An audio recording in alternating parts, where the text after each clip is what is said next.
28th of September.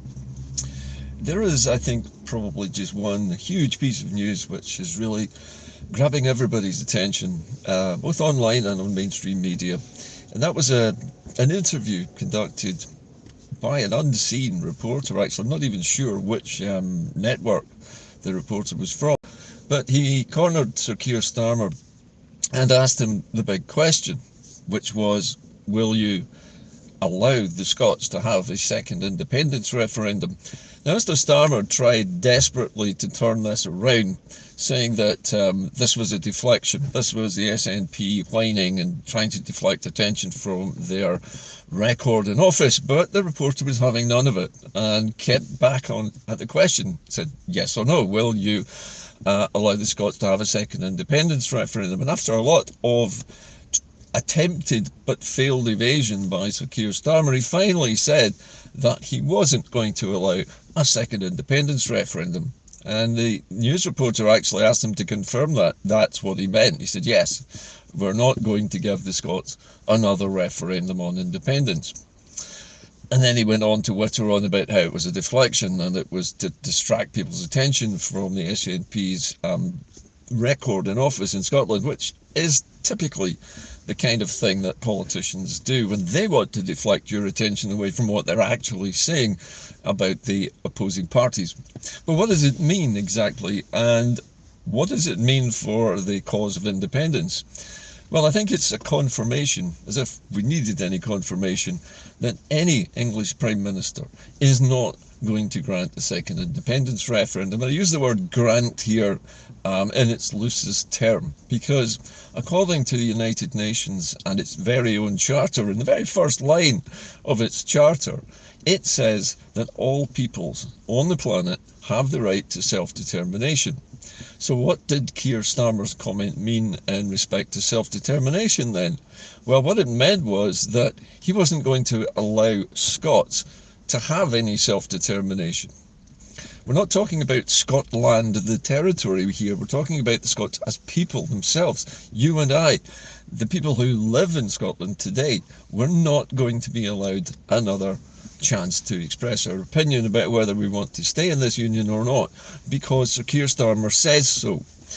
Now that means that the UK has revealed itself to be a dictatorship, because self-determination is one of the key founding democratic principles of the United Nations, which were signed up to and endorsed by the United Kingdom from the outset during the creation of the United Nations in the first place. The UK was a major signatory. It helped to set up the United Nations. So at the very least, you would expect it to abide by its own rules, the ones that it okayed, the ones which the United Kingdom actually endorsed at the outset when the United Nations was formed, in the vacuum, the power vacuum that existed after World War II. But now we have Sir Keir Starmer confirming what we probably all suspected all along, that nobody in the English government is going to permit Scotland to have another referendum, because it will probably result in independence. And this is something which was also echoed by bloggers in Ireland, with Maximilian Robespierre, who is a major political analyst blogger over in the Republic, also claiming that Keir Starmer was basically behaving like an autocrat or a dictator in telling the Scots, no, you can't have any self-determination, you're not allowed any. But also something else that Keir Starmer tried to say, or tried to convince us of, was that the UK was being very generous to Scotland and was actually increasing the amount of money being paid through the devolution settlement to Scotland, that we should all shut up and just be happy about it. But if you look deeper into this, remember that approximately 40% of all of Scots' taxation, and that includes our own personal taxation and the taxation on other things, including VAT, including the taxes on oil and gas, electricity, you name it, everything that we make as a people and generate as taxation, 40% of it is taken away by Westminster. Now, why is that? Because Scotland makes up about 8% of the population of the UK as a whole, and yet we pay 40% taxation, 40% instead of 8%. So we're paying something like, I don't know, a lot more than we should be. 8 times as much taxation as we should be paying. I mean, if it were a fair union and we were paying our taxation per capita, 8% of taxation would be taken by England, not 40%. So Keir Starmer is basically telling us we're going to take your 40%, but we're going to give you a little bit more. So just shut up and keep quiet about independence. We're not going to let you vote upon it. And that's fine. You're going to be absolutely fine. But what he's basically saying to us is, we're going to keep you dependent on us. You're going to remain a crown dependency, a colony of England. You can't complain about it. You can't vote about it. There's no exit route for you. There's no democracy for you because you're Scots and you don't deserve it because you're just Scots. You're supposed to be British. Why are you complaining about this so much?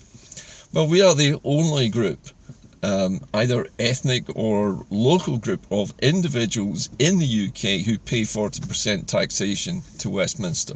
No other group anywhere in the UK except perhaps Wales pays anything like as much into the Exchequer in London as we do. And yet we have the lowest amount of representation in Westminster. Tiny amounts. Plaid Cymru is probably even worse off than we are. And goodness knows what the situation is in Northern Ireland, but it's probably a tiny fraction of a percentage. So the smaller Celtic nations are not equal in the Union. It wasn't voluntary. We were annexed and we're having our resources removed against our will, without our permission. But not only that, we're being forced to pay higher taxation than anyone else in the UK.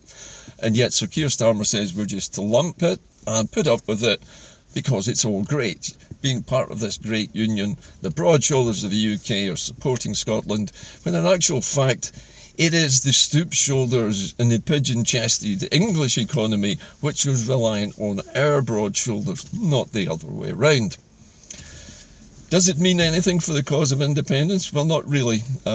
Politicians from the SNP, perhaps from Alba, and maybe one or two other parties may not do anything about this, largely because they're constrained by the devolution settlement itself. And even the devolution settlement is undermined and sabotaged from within by the so-called Internal Markets Act, which means that it doesn't matter what the Scottish Parliament does or what legislation it creates. If it creates any advantage whatsoever for Scottish businesses or human beings living here, it will be instantly struck down by the Internal Markets Act, trying to make Scotland as poor or poorer than the rest of the United Kingdom, because that's how they keep in power.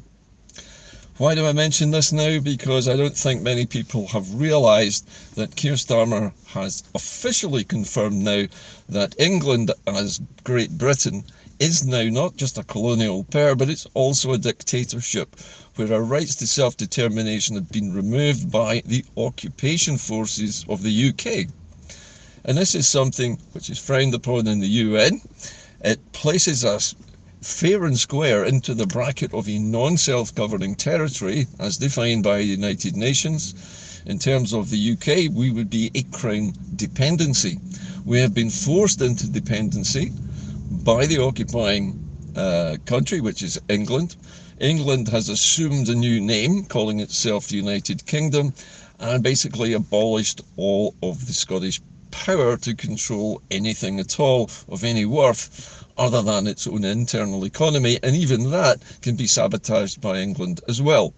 Not only that, but Scots law is overseen by the English Supreme Court, as evidenced by Nicola Sturgeon's very bizarre decision to kick upstairs the decision about whether we can have an independence referendum, using Holyrood as the place to legislate for it, and getting the not very surprising answer back that no, you couldn't.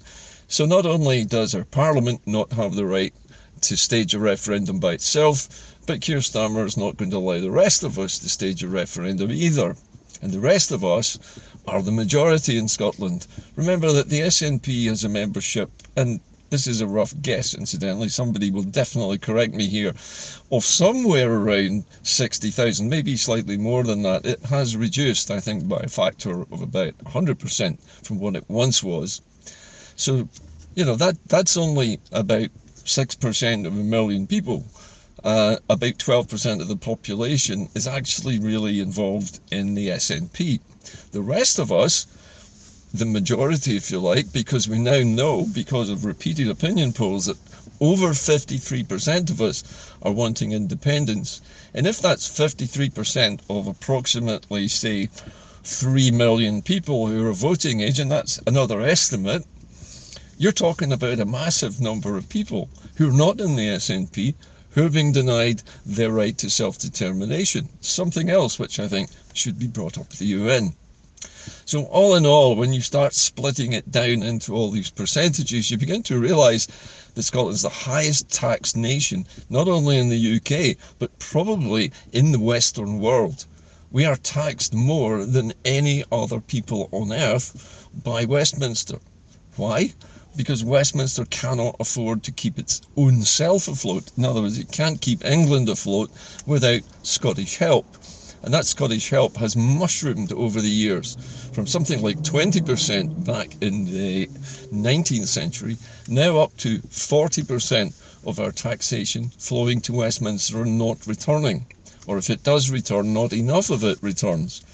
We are generating something like £100 billion in taxation, but yet we're only seeing 60 billion back in the so-called Barnett consequentials. The other 40% is retained by Westminster for United Kingdom services, whatever they might be. No idea. What do we get for that 40% taxation? Nobody knows. Certainly not an improving standard of living. Anyway, that is about it from Inde-Car today. I thought it was time I mentioned this because it's important to remember that we are overtaxed, we are definitely underrepresented, and we are being told by a new dictator called Starmer that we're not allowed to vote about it. It's not going to be allowed. We're going to be denied our right to self-determination, our democratic right under the Charter of the UN. And I think that is something that we need to make more of when we are talking about independence, not as something unusual, but as something which is normal for every country, except Scotland, the highest taxed small nation on the planet. I'll see you soon. Keep the faith. Bye for now.